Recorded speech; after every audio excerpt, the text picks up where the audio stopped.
nós dois. Bora começar então? Vamos lá, Júlio. Fala um pouquinho então sobre análise de EPIs em processos periciais. Em processos periciais, exatamente, Tiagão.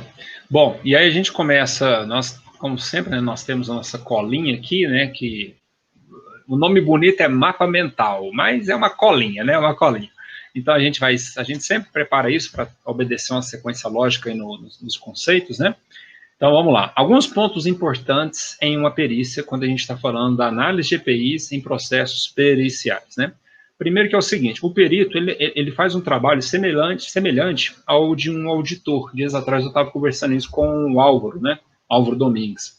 Ele busca evidências objetivas, tá? Então o perito ele vai buscar documentos, procedimentos, ficha de EPI, já que a gente está falando de análise de EPIs, né? Ou seja, certificados de treinamento, capacitações, tudo aquilo que evidencia os itens normativos que são exigidos pelas normas regulamentadoras, que a gente vai comentar logo agora na sequência. Isso mesmo, né? E como você disse, né, Júlio, é evidência objetiva. Então você precisa ter objetividade. Tá? Então a gente sempre fala, quando tem essa oportunidade, né? Toda perícia, né, tanto o perito quanto o assistente técnico, ele tem que ser objetivo. Nada de ser muito prolixo, de falar demais, né, de querer fazer sua consultoria, né? Enfim, objetividade.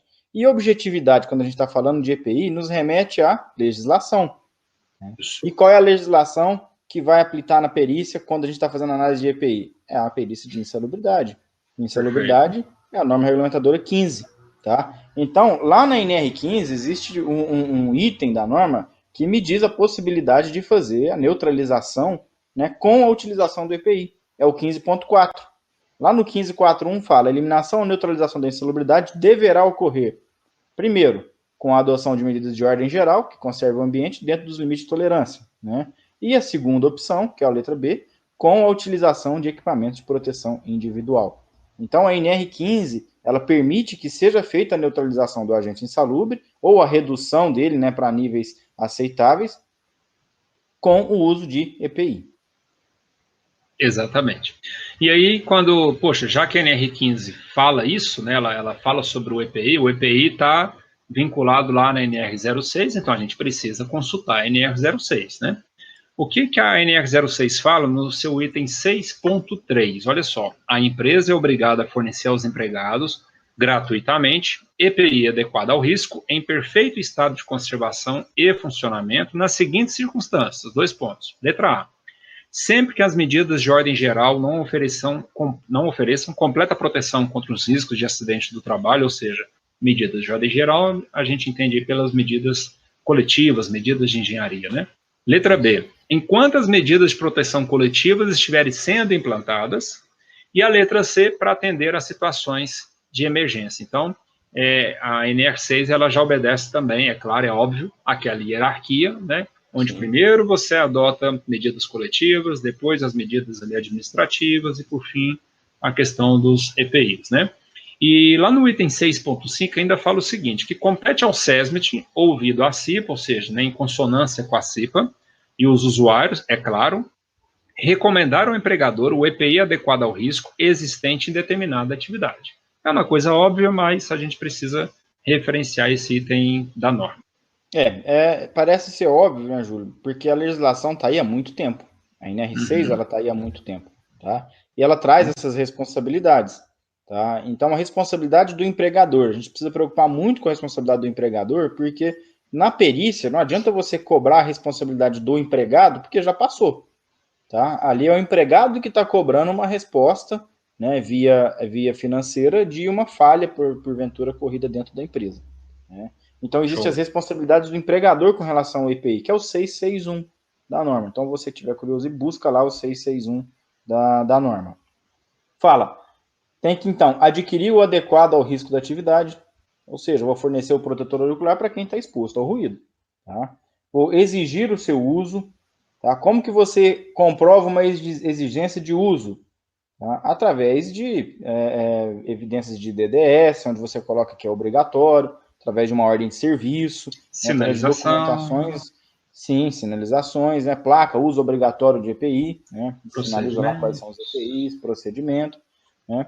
E fornecer o trabalhador somente o aprovado, com CA. Então, também nada de comprar um EPI que não tenha CA, que isso nós vamos ver mais para frente, que na perícia não tem validade nenhuma. Orientar e treinar o trabalhador sobre o uso, guarda e conservação. Então, eu tenho que treinar. E aí nós vamos remeter daqui a pouco a uma outra norma, né? Quando a gente fala de treinamento, existe uma legislação, a NR1, tá? Que traz alguns textos sobre uso, tá? Sobre essa questão do treinamento. Substituir imediatamente quando danificado ou extraviado. Responsabilizar-se pela higienização e manutenção periódica. Isso aqui é um item muito interessante. Eu já vi vários profissionais de segurança falando, não, então eu tenho que pegar todos os EPIs e lavar na empresa. Não é bem assim. Existem as formas corretas de você fazer isso, né? Como é que eu vou fiscalizar uma situação dessa? Você precisa ver se tem ali o local adequado para fazer essa higienização. Comunicar ao Ministério do Trabalho qualquer irregularidade observada e registrar o seu fornecimento ao trabalhador, podendo ser adotado livros, fichas ou sistema eletrônico. Tá? Então, essas são as obrigações, as responsabilidades do empregador com relação ao EPI. Precisa ser cumprido todos esses itens. Isto. Muito bom, muito bom. Vamos lá. E aí nós temos a nota técnica 176 de 2016. Prestem bastante atenção o que essa nota técnica diz, tá? Com relação a essa questão, a gente começa a entrar na questão da periodicidade de troca dos equipamentos, né? E, pessoal, atenção que hoje nós temos algumas surpresinhas aí, tá? Já estão até na espera aqui algumas surpresas. Fiquem aí ligados que tem um negócio aqui que vai ser muito bacana hoje, tá? Além, é claro, do conteúdo que nós estamos trazendo, que é um super conteúdo. Vamos lá, nota técnica 176, ela fala o seguinte: a vida útil do equipamento está relacionada principalmente às condições de uso, armazenamento, manutenção ou condições do ambiente ou tipo de uso do equipamento, dentre outras variáveis. Dessa forma, o desgaste do EPI e de seus componentes deverá ser avaliado pelo empregador, permitindo um controle frequente da necessidade de substituições ou mesmo dos reparos. Ou seja, trata-se de um tempo variável, ok? Trata-se de um tempo variável, nunca superior à validade do produto. Conclusão dessa nota técnica: a vida útil do produto é variável em função do uso e do desgaste do equipamento, nunca superior à data de validade, e para as quais o fabricante ou importador recomenda a substituição ou manutenção do EPI. Por que a gente trouxe essa nota técnica, pessoal? Apesar de haver os boletins técnicos, as recomendações do fabricante, daqui a pouco a gente vai falar também sobre isso, aquela recomendação do fabricante era uma recomendação meio genérica. Vocês concordam comigo que um protetor de ouvido em um ambiente, para uma pessoa que trabalha no escritório, que de vez em quando acessa uma fábrica, vai durar muito mais do que um protetor de ouvido de uma pessoa, de um mecânico, por exemplo, que está trabalhando ali todo santo dia, né, exposto ao ruído, às vezes em contato com óleos, enfim. A durabilidade, né, de um para outro é diferente, tá? Numa mesma empresa, a empresa é a mesma, mas os setores são diferentes. Então, não tem como a gente padronizar, falar que a durabilidade é X, né? Então, carece de um estudo, tá? São várias variáveis, depende do agente, depende até da região que você está, né, trabalhando. Se for uma região, às vezes, muito quente, onde a pessoa sua muito, então, de repente, pode ter um desgaste excessivo, né, de determinados equipamentos. Depende muito se a sua operação é automatizada ou não, se você faz muito trabalho manual ou não. Então, assim, inúmeros fatores, né, que vão determinar essa vida útil do equipamento. Daí a importância da empresa, cada profissional, né, você que está aqui nos assistindo, né, daí a importância de você definir isso na sua empresa, para o seu cliente, caso você seja consultor, de um procedimento, né, de durabilidade, de troca desses equipamentos, tá? Via de regra, todos os equipamentos, né? Isso. E essa nota técnica, Júlio, só me esclarece aqui para o pessoal, ela é de onde? Quem elaborou essa nota técnica? Ministério do Trabalho, desculpa. Perfeito. Nota técnica 176 de 2016 do Ministério do Trabalho. Então, a gente tem aí o Ministério do Trabalho, que hoje é o Ministério da Economia, né? Que tem uma pasta do trabalho, recomendando, então, que a empresa, né, faça essa gestão.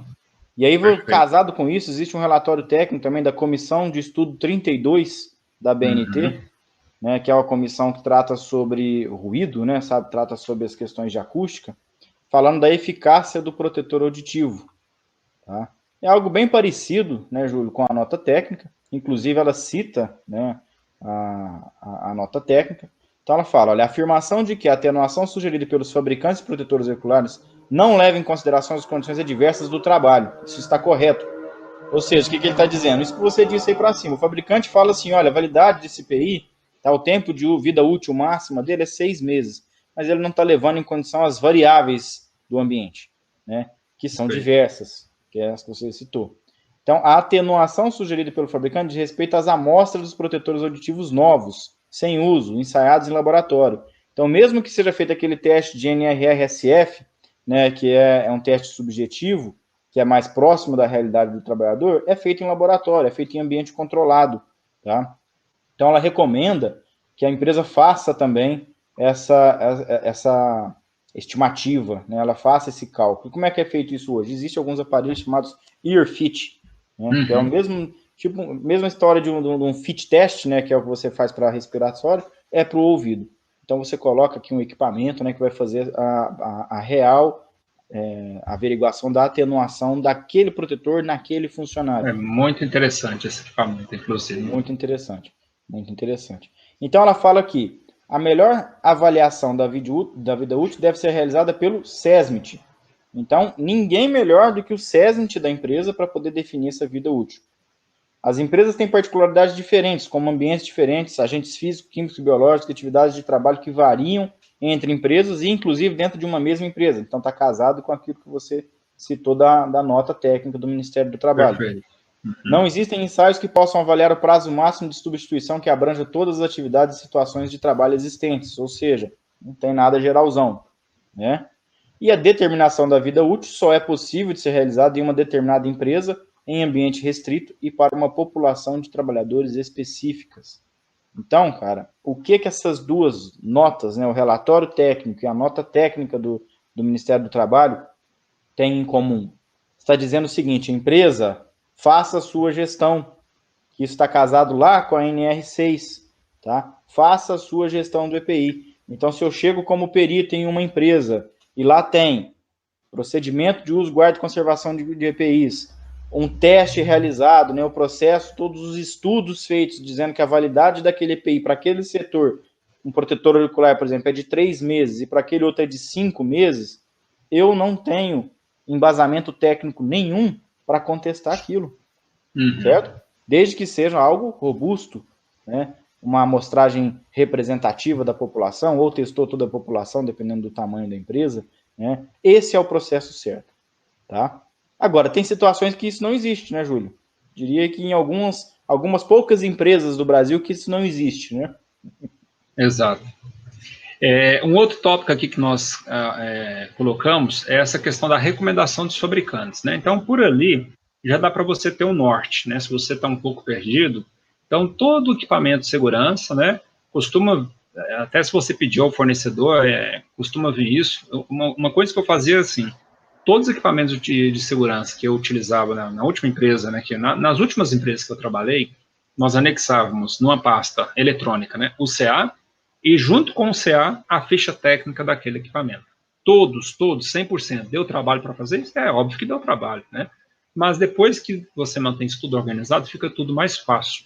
Então, quando tem alguma perícia, algum estudo que você precisa fazer, até mesmo para dar um treinamento, né, você, com a ficha técnica, facilita muito, porque a ficha técnica do equipamento fala como ele deve ser utilizado, como ele deve ser higienizado, qual que é a recomendação de troca das peças ou do próprio equipamento, né?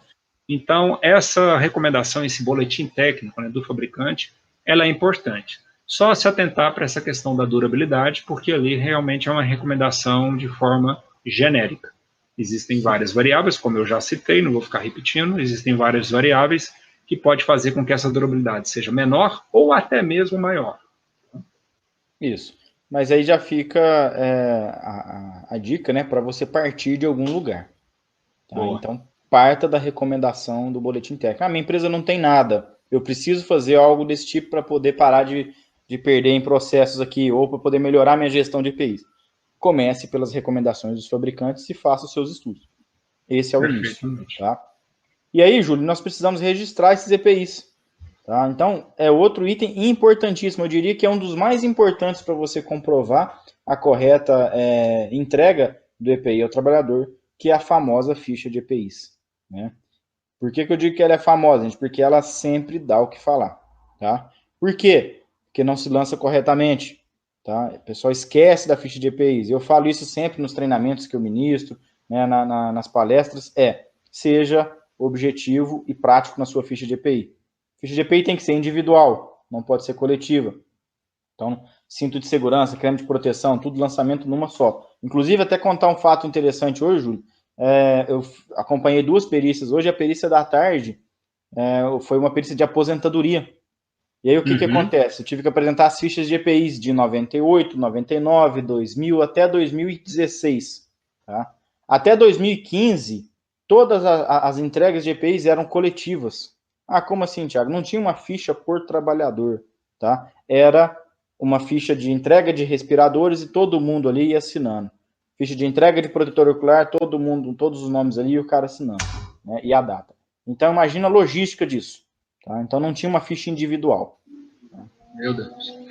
Sem rasuras. Nada de escrever rasuras. Tá?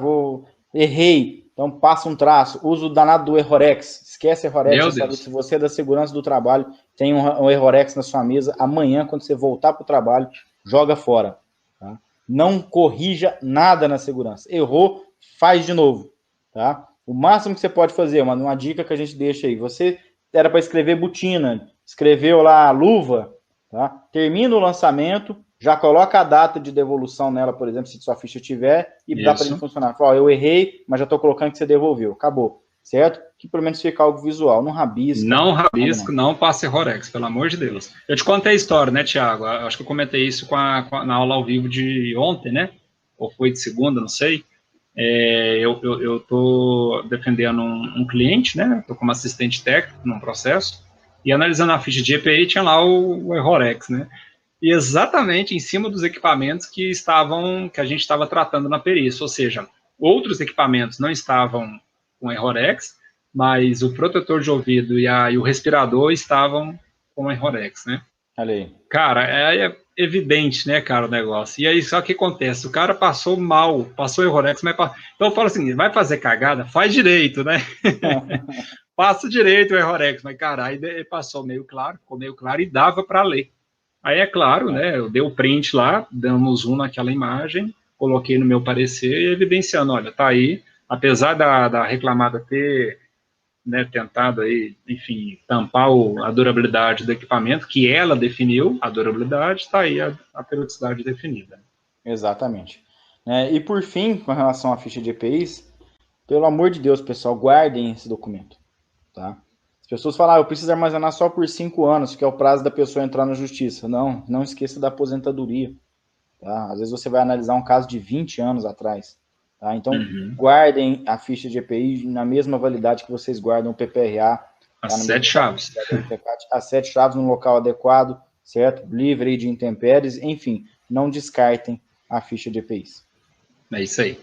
Bom, um outro artifício, né, aí que os peritos podem se utilizar é verificar como que está o uso dos equipamentos de segurança pelo pessoal que está lá trabalhando. Então, a perícia está acontecendo aqui, daqui a pouco esse perito ele precisa ir fazer a inspeção pericial, e aí ele pode fazer uma verificação, uma averiguação se os trabalhadores estão utilizando os equipamentos de segurança. Isso pode trazer aí algumas informações para o perito, né? Pessoal, só reforçando, fiquem à vontade para encaminhar as dúvidas de vocês, a gente vai estar respondendo no final. Para quem está acompanhando pelo Instagram, tem um botãozinho aí de interrogação lá embaixo, é só você clicar ali, encaminhar sua pergunta, e para quem está acompanhando pelas demais redes, fique à vontade para colocar nos comentários, tá bom? Isso aí. Tem algum comentário isso, Jacan? Vamos lá. Então, a verificação em campo, né, é um dos artifícios utilizados pelo perito. Um outro ponto importante, quando envolve produtos químicos, tá? É óbvio que a gente precisa analisar, né, o documento mãe aí do produto químico, que é a FISPIC, né? Então, é preciso analisar a FISPIC. E lá na seção 8, é a seção, se a FISPIC foi construída baseado na NBR, que é o correto, né? Lá na seção 8, de todas as FISPICs, na seção 8, é onde vai citar os equipamentos de proteção, né? O título da seção 8 é Controle, Disposição e Proteção Individual. Então, é lá que cita os equipamentos necessários para se proteger, para o trabalhador se proteger daquele agente químico, tá? Agora, existe um detalhe, né, Tiago? É preciso, de novo, nem sempre tudo é aquilo que está escrito, né? Às vezes nem tudo é uma... Exatamente. Eu vou repetir essa frase aqui que está ficando repetitiva mesmo, mas perícia nem tudo é receita de bolo, né? O Tiago fala, Júlio, está ficando repetitivo demais esse negócio aí, mas fala tem que receita falar. De pão de queijo, Júlio. Tá bom, então, tá bom. Perícia não é receita de pão de queijo, gente. Não é, né? Apesar que a receita de pão de queijo, tem hora que a gente muda algumas coisinhas ali, né? Pois é. Mas é o seguinte, cada situação, né? Cada situação é uma situação diferente, tá? Então, a questão do laboratório, por exemplo, tem pessoas que às vezes manuseiam, né, algum produto químico em laboratório, porém, às vezes tem como é que chama, Tiago? Capela? A capela, né, tem a capela onde faz o manuseio, né, utiliza-se uma luva. Então, se for numa fábrica, por exemplo, o cara vai descarregar lá um produto químico. Às vezes o cara vai usar um macacão, né, vai colocar uma máscara facial inteira, capuz e tudo mais, né. De repente, no laboratório, às vezes não. Por ter a capela, por ter medidas coletivas, por ter medidas de controle, né, às vezes tem só um espaço para ele encaixar a mão diretamente numa luva de segurança. Então, às vezes é suficiente, basta aquilo. Às vezes tem um acrílico, né, tem uma proteção de acrílico, tem um encaixe das mãos, onde ele já encaixa a mão em uma luva, né. Então, de repente, dependendo da situação, não é necessário todo um conjunto completo. Então, é preciso avaliar caso a caso. Isso. Por isso que o SESMIT é o expert para determinar esse tipo de EPI. Tá? Perfeito. E aí, Júlio, vamos na questão dos pontos importantes, então, para considerar numa perícia. Eu, Thiago, o que eu considero numa perícia com relação à proteção? Tá? Primeiro, o procedimento. Então, a empresa tem que apresentar ali, né, deve apresentar pelo menos algo, um procedimento não precisa ser algo escrito, mas na avaliação da perícia você consegue determinar se existe procedimento ali. Tá? Procedimento de uso, guarda, conservação, higienização e periodicidade de troca de EPIs. O cara então tem que trazer para você um documento escrito, Tiago, sobre isso? Não. Nas entrevistas que você faz em campo, você consegue observar se existe segmentação, se é procedimentado a forma de troca de EPIs. Tá? Uhum. Então você consegue olhar, por exemplo, na área. Fui fazer uma perícia uma vez, num ambiente um ambiente muito ruim do ponto de vista da segurança. Uma bagunça, uma desorganização danada, jogado material de tudo quanto era no chão, prego no chão. E aí você olha na cabeça do pessoal, tá todo mundo com protetor auricular pretinho, bonitinho, limpinho, sem nenhuma sujeira. Né? Poxa, aí dá para ver na cara que eles fizeram. Trocaram o protetor de todo mundo ali, né? Para que o perito achasse bonito ali o protetor. Então, é uma situação que a gente vê que não tem procedimento. Agora eu chego numa empresa, eu vejo lá que o protetor auricular da pessoa, o abafador, tem lá um adesivinho com data de validade para ele fazer substituição. Isso é uma forma de procedimento. Cheguei lá, tem uma área com um tanque escrito assim, higienize aqui o seu EPI, por exemplo, né? Ou no próprio banheiro tem lá uma área destinada para fazer higienização de EPIs, está mostrando que existe um procedimento. Tá? Vejo uma ficha de EPIs, tem lá trocas sistemáticas, né? Então estou vendo que de tempos em tempos é feita a substituição do EPI. Isso é procedimento. Dá para ver que existe um procedimento, não precisa estar escrito. Tá? Perfeito. Então, essa é uma análise que eu faria. Então, ficha de EPIs, fundamental. E aí a questão do treinamento. Tá? Eu falei lá no começo que a gente ia até abordar essa questão. Qual é a periodicidade do treinamento? Né? Eu já escutei colegas falar, não, você tem que dar treinamento de uso de EPI a cada ano. Se não tiver escrito, se não tiver assim no processo, eu não vou considerar. Está errado. Não. Tá? Vamos verificar. Na NR6, estipula carga horária ou periodicidade? Não. Não, tá? Negativo. Aí nós temos a NR1. Tá? Na NR1, no item 1.6.1.2, fala: deve incluir na capacitação, né, treinamento inicial, periódico e eventual. Aí no 16121 fala: o treinamento inicial deve ocorrer antes de o trabalhador iniciar suas funções, claro, certo? De acordo com o prazo especificado em NR. E o ponto 2 fala: o treinamento periódico deve ocorrer de acordo com a periodicidade estabelecida nas NRs. Ou, quando não estabelecido, em prazo determinado pelo empregador. Então, vocês na empresa vão definir qual é o prazo que você vai dar de treinamento. Para isso existe matriz de treinamento, levantamento de necessidade de treinamento, você determina como você quiser, mas é uma matriz, né, um local onde você vai ter a função, os treinamentos aplicáveis e a periodicidade de execução destes. Tá? Agora, aquele negócio, né, Thiago? A norma é bem clara, né? Quando a ANR não define, quem define é você, empresa, empregador, né? Ah, qual que é a periodicidade indicada? Gente, de novo, também não é receita de pão de queijo, tá? Você precisa definir isso, depende da sua particularidade, depende da cultura de segurança da sua empresa, né? Então, são vários fatores, né? Mas tem gente, eu já vi 1 ano, eu já vi a cada 2 anos, é definição da empresa. Se a empresa definir a cada 3 anos, ela está errada? Não, ela não está errada, né? Falando assim de forma, eu não estou falando aqui de forma prevencionista. De forma prevencionista, talvez né, daria para a gente questionar. Poxa, 3 anos realizar um treinamento? Sim. Mas falando baseado na norma, ela não está errada, a norma permite isso a ela. Isso. Tá? Exatamente. Mas aí como é que o perito vai fazer essa averiguação? Né, Júlio? Como é que eu vou conseguir constatar? Você pode fazer no seu tour, né, na área, na sua inspeção de campo, abordar 3, 4 pessoas e verificar com ela, fazer algumas perguntas chaves, tá? Qual foi a última vez que você trocou seu protetor auricular? Você sabe colocar sua máscara? Como é que você coloca o seu respirador? Né? Mostra para o perito aqui ver, para o tio ver, tá? Dá uma olhada, vê como é que tá. O creme de proteção. Olha a mão do funcionário, certo? Vai lá ver se os mecânicos estão com a mão toda coberta de graxa, pede para ele lavar a mão e passar o creme, vamos ver se ele vai saber passar. É assim que você avalia, se é eficácia do treinamento. Isso tudo está dentro da procedimentação. Tá? Uma pergunta que geralmente me faz, então se uma coisa dessa tiver errado, você não considera? Não, tá? É toda uma sistemática, né, Júlio? Se você vê que tem todos esses itens, mas a empresa está falhando naquilo, que é algo que pode ser pontual, às vezes você considera. Então, toda essa gestão do EPI tem que ser levada em conta, não apenas um item. Vamos responder as perguntas, Thiago? Vamos lá, Júlio. Vamos lá. Começando aqui com as perguntas do Instagram, eu vou começar com a pergunta da Júlia, minha xará, Júlia Gabriela. Olá, boa noite. Referente ao preenchimento do PPP, preencher o EPI... Peraí.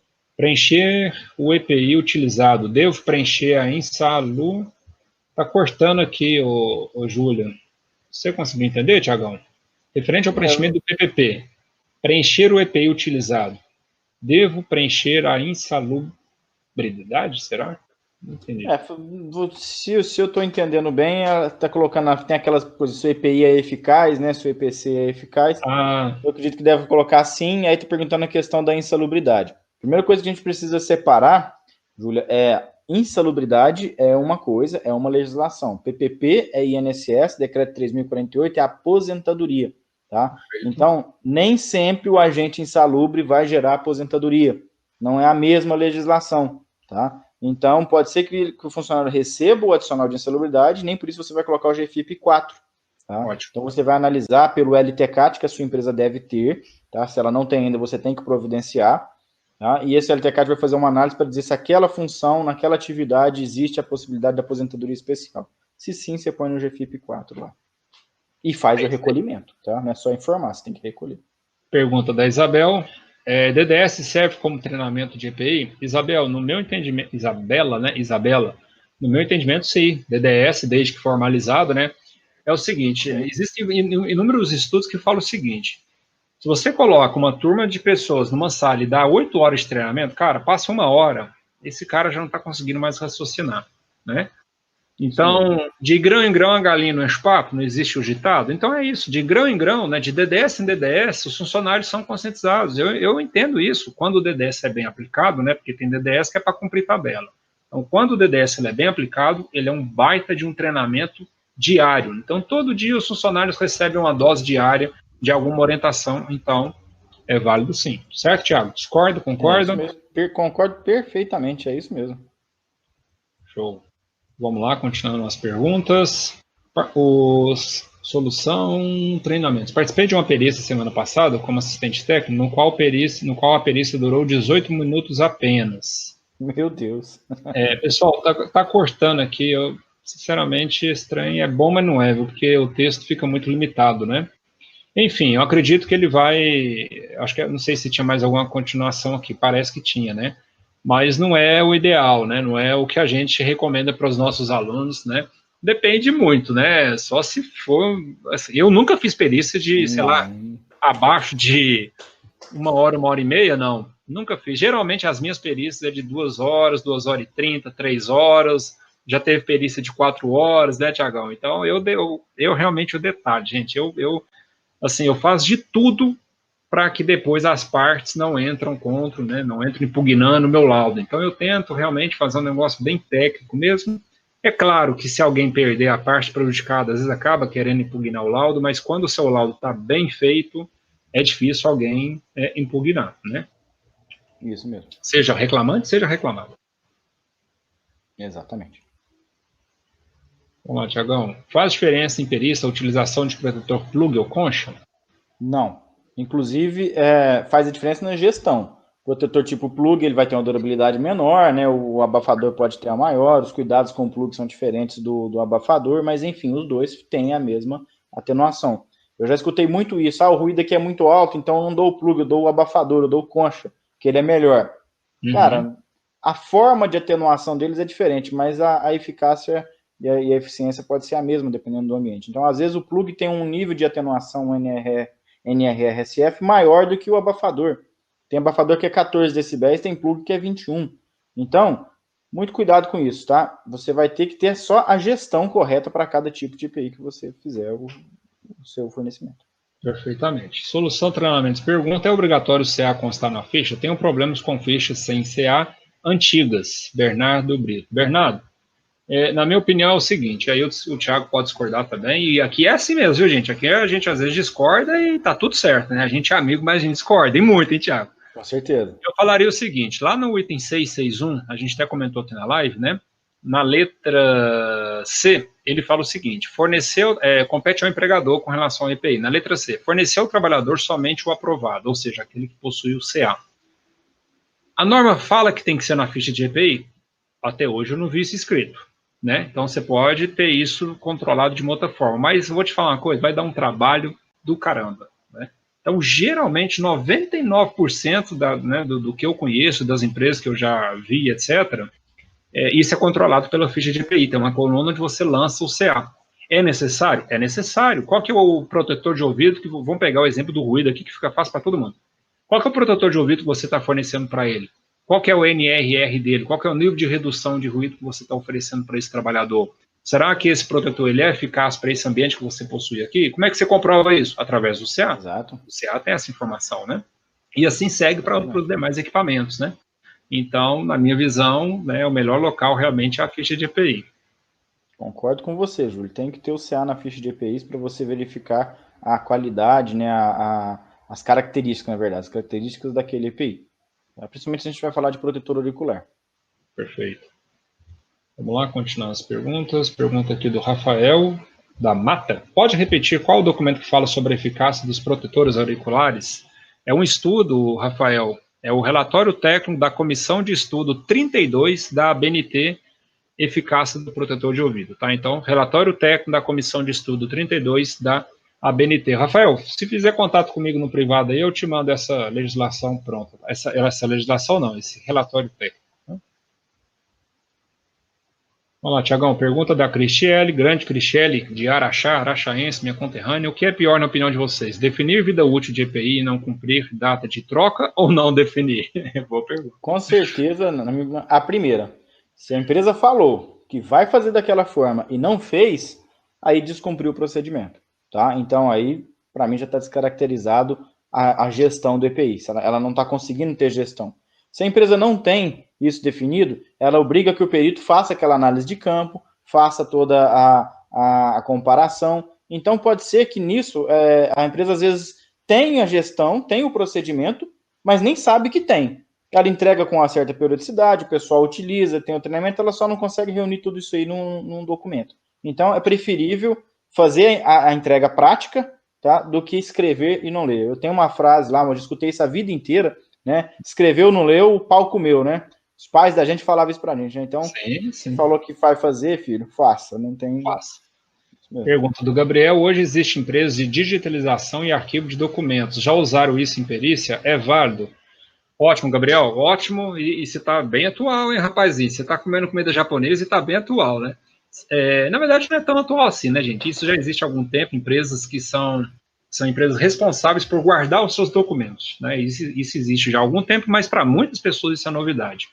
Eu nunca utilizei, tá, Gabriel? Nunca utilizei, mas eu também não deixo os meus arquivos salvos no computador local, porque se der um BO no computador, eu vou perder tudo, né? Então eu mantenho isso em nuvem, mas dessa forma aí, você também já utilizou, Thiago, esse tipo de serviço? Já trabalhei com algumas empresas que digitalizavam seus documentos, tá? Por receio da questão de você guardar, por exemplo, em um arquivo morto, né? Pegou fogo e aí? O que você faz com esse arquivo morto? Então, existem empresas especializadas em digitalização. Tá? Perfeito. Por mim, tranquilo. Inclusive, elas dão uma validade. Eles pegam o seu arquivo físico, guardam com eles e te dão uma cópia digital. Tem que seguir as regras da Lei Geral de Proteção de Dados, tá? Que é uma lei nova aqui agora, então seus dados não podem ficar dispostos, vocês têm que garantir que não vai expor nenhum dado pessoal da empresa ou dos trabalhadores. E existe uma série de padrões ICP Brasil para fazer a validação de um documento digital com um documento físico. Então, é ótimo, tá? Só que é um processo caro. Perfeitamente. Pergunta do nosso amigo Jonathan no YouTube: se a empresa tem toda a documentação correta, só não tem o qualitativo ou quantitativo? Só não tem o qualitativo dos contaminantes, é isso? Como o perito age? Se a empresa tem toda a documentação correta, só não tem o qualitativo dos contaminantes, como o perito age? O perito vai ter que verificar quais são os contaminantes que tem na empresa para poder fazer a sua análise pericial. Então, eu já aconselho a empresa a verificar quais são esses qualitativos, porque se tiver um agente químico que não foi previsto na documentação, então a documentação não está correta. Exato. Pergunta do Leônidas: amigos, trabalho em uma empresa onde temos 70 costureiras, onde no processo temos óleo mineral, forneço creme de proteção para as mãos e realizo troca a cada 60 dias. É correto? Posso aumentar esse prazo? Ótima pergunta, Leônidas. Isso basicamente, eu responderia que é pura matemática, tá? É o seguinte: geralmente, Leônidas, o que o fabricante recomenda, né? A gente entende, pelo que a gente sabe, né? Que toda vez que o funcionário lava as mãos, ele precisa reaplicar o creme, né? Porque o creme sai ali, é preciso reaplicar, né? Isso algumas vezes ao longo do dia. Eu vou te falar o que nós fizemos numa empresa em que eu trabalhei. Nós fizemos entrevistas por setor, tá? Aí cuidado para você não generalizar. Você está colocando aí a cada 60 dias no setor de costureiras. Então, eu entendo que isso seja um GHE, né? Um setor que está todo mundo exposto, né? Está todo mundo experimentando a mesma exposição. Todo mundo exposto ali ao mesmo agente, ao mesmo quantitativo, etc. E, no caso, a exposição a óleos minerais, né? Faz uma entrevista com essas pessoas dos setores, né? Define aí sei lá, pelo menos uns 20%, né? Faz entrevista com umas 14 pessoas, mais ou menos, ou até mais, 20 pessoas, enfim. Algumas perguntas com relação ao número de vezes que ela higieniza a mão por dia, número de vezes que ela faz interrupção da tarefa dela, né? Porque às vezes a pessoa sai, vai lá tomar uma água, lava uma mão, vai no banheiro e volta, né? Então, tenta definir isso, você vai encontrar uma média. Diante das 20 respostas, você vai encontrar uma média. Vamos supor aqui que seja 5 a média de vezes que a pessoa, né, que os profissionais aí higienizam as mãos. Cada vez que o fabricante geralmente recomenda uma aplicação de 2 gramas, né, por aplicação. Então, 5 vezes 2 são 10 gramas por pessoa. 10 gramas por pessoa. Se a sua empresa trabalha de segunda a sexta, serão mais ou menos 20 dias, né? 20 dias vezes 10 gramas vai dar 200, Thiagão? É isso, né? 20 Sim. dias vezes 10 gramas dá 200 gramas, tá? Então, nesse caso, se você fornece aquela bisnaga, por exemplo, de 200 gramas por mês, exatamente você está batendo na trave. Eu aconselho você, de repente, entregar com uma frequência menor, tá, Leônidas? Então, então não existe uma resposta pronta. É 60 dias? Não sei, vai depender desse estudo que você fizer na sua empresa. Depende também da quantidade de óleo que, às vezes, essas pessoas... quantas vezes ao dia utiliza esse óleo? Quantas vezes ao dia utiliza esse óleo? De repente é só na parte da manhã? Então, a exposição é só naquele horário. Logo, o seu cálculo matemático vai ser diferente, né? Agora, a quantidade de óleo também, de repente, é muito óleo, aí a pessoa às vezes acaba passando no braço também, né? Então tem tudo isso, às vezes espirra, né? Vai que o óleo, né, dessas máquinas, às vezes espirra e vai no braço do trabalhador, e ele acaba utilizando o creme nos braços, então ele vai às vezes acabar utilizando mais que 2 gramas. Então é preciso fazer conta matemática para chegar nesse padrão aí. Vamos lá. Mais uma pergunta aqui, Tiagão, do Rafael da Mata no Instagram. Existe algum cenário em que o cinto de segurança para trabalhos em altura pode ser compartilhado? Sim, aí nesse caso, Rafael, a gente está saindo um pouquinho da questão da perícia, porque na perícia, a não ser que seja uma perícia envolvendo um acidente do trabalho, tá? Que aí você precisa analisar a questão do uso do cinto, mas muitas das vezes, algumas empresas onde não tem atividade de trabalho em altura rotineira, tá? Uma empresa de montador de andaime, o cara usa o cinto igual usa um uniforme. Mas uma empresa onde ele tem que utilizar o cinto, por exemplo, para trocar uma lâmpada, né, para fazer uma atividade esporádica, costuma-se ter um almoxarifado, onde você vai fazer uma retirada de um EPI, de um cinto, da mesma forma que você retira uma ferramenta. Então, pode ser que isso seja adotado. O que você tem que garantir? Que cada vez que aquele funcionário for retirar um cinto nesse almoxarifado, nessa sala de controle lá, seja anotado na entrega e na devolução desse EPI, e que esse cinto tenha condições de uso, tá? Então, um checklist na entrada, um checklist na devolução, verificação de toda a malha, né, de toda a trama do cinto, isso. Verificação ali dos talabartes, enfim, você tem que fazer um checklist completo, registrar esse checklist para mostrar que aquele EPI está em condições de uso, tá? Não é assim, tira de um funcionário e coloca em outro, tá? Pelo amor de Deus, você vai ter que ter um controle disso, certo? E ter muito bem controlado essa questão de uso compartilhado de cinto. Rafael, via de regra, né, o cinto é um EPI. Mas não adianta a gente querer ficar floreando aqui, coisa que na prática lá nas empresas de vocês não acontece. Então eu já também trabalhei, já passei por isso, de ter que considerar o cinto como um EPC, né, onde todo mundo usa, né? Então tinha esses controles, tinha checklist para o cara fazer inspeção, quando ele pegava o cinto, quando ele devolvia e tal, mas o ideal é ele ser tratado como EPI. Então fica a dica. O cinto, talabarte, sistemas de proteção contra quedas, né, geralmente é um pouco caro, né, galera? Inclusive, nesse domingão da prevenção, vai ter o Daniel Caleone, especialista em proteção contra quedas da MSA. Já te convido para assistir essa live lá, tá bom, Rafael? Faça essa pergunta para ele. Faça essa pergunta para ele no domingo. Vamos ver. Exato. Ele é o especialista para responder.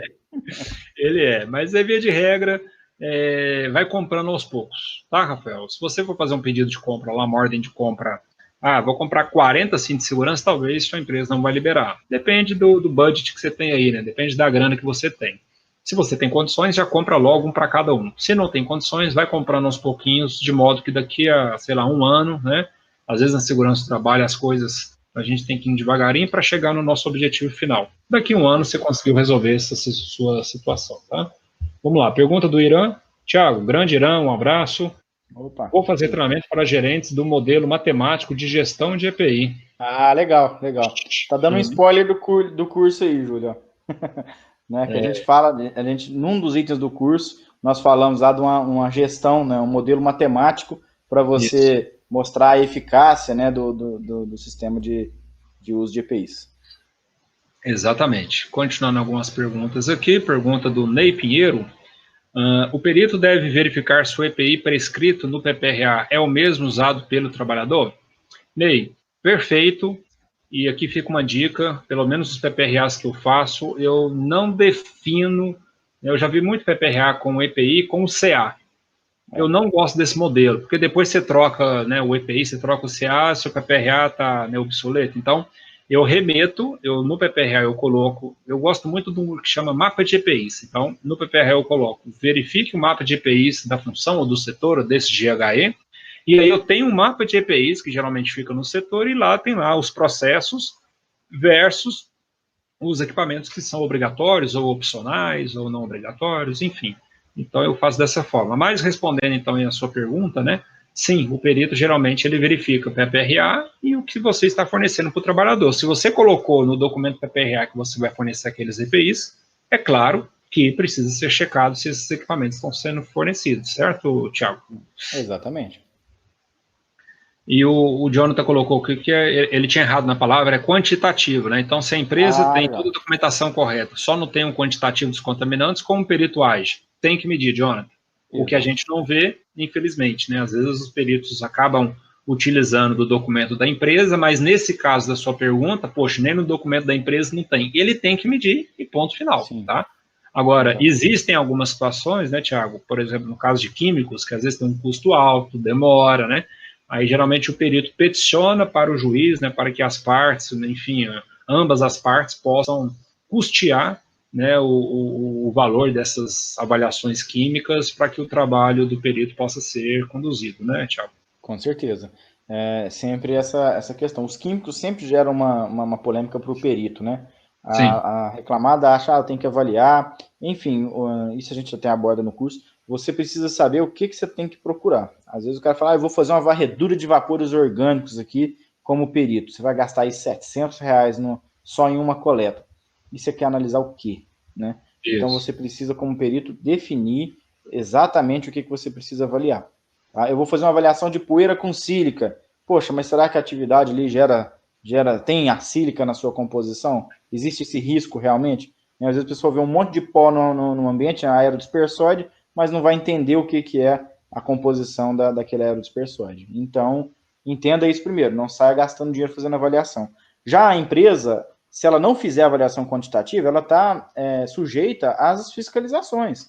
Bom, a NR15, anexo 11, determina que você avalie se você tiver aquele agente. Tá? Então, a NR9, PPRA, a mesma coisa. Você tem que fazer avaliação quantitativa dos agentes passíveis de quantificação. Então, você está passivo de uma fiscalização do Ministério do Trabalho, né, de um problema com o Ministério Público posteriormente. Então, é aconselhável que a empresa faça a avaliação. Se ela não estiver fazendo essa avaliação, ela não está com a documentação em dia. Perfeitamente, Thiago.